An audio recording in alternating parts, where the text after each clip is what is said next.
All right, so here's the answer to this challenge.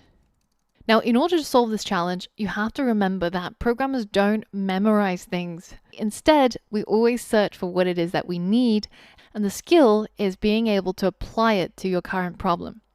Good old Google, I'm going to start off by searching inside Google for what it is that I want, and it tends to be verb, object, and the programming language that I use.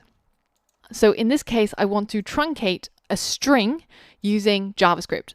This is a good format to use whenever you're trying to solve problems.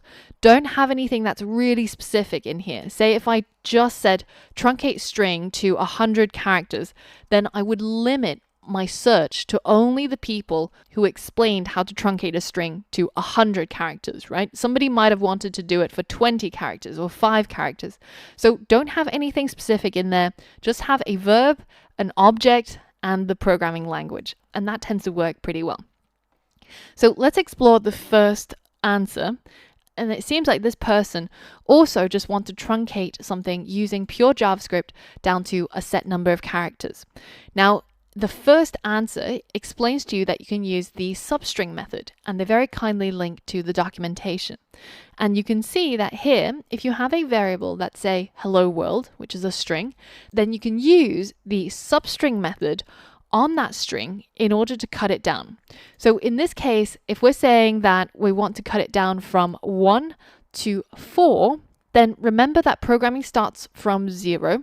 So we would take the first character of our hello world, so at this position, and then we would end at the 4th character. So if I now hit try it, you can see that I just get ELL space. And if I change this to say 0 and 3, then I will start from the beginning and I will only take the first 3 characters.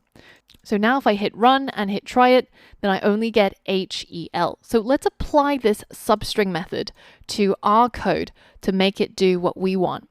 The part that we want to truncate is our post.content, and we want to do it inside our home.ejs, where we've got access to each and every post's content. Right at the end here, I'm going to tag on that method, substring, and then I need to specify a from and a to. So the from is going to be from the very beginning, so the 0th character.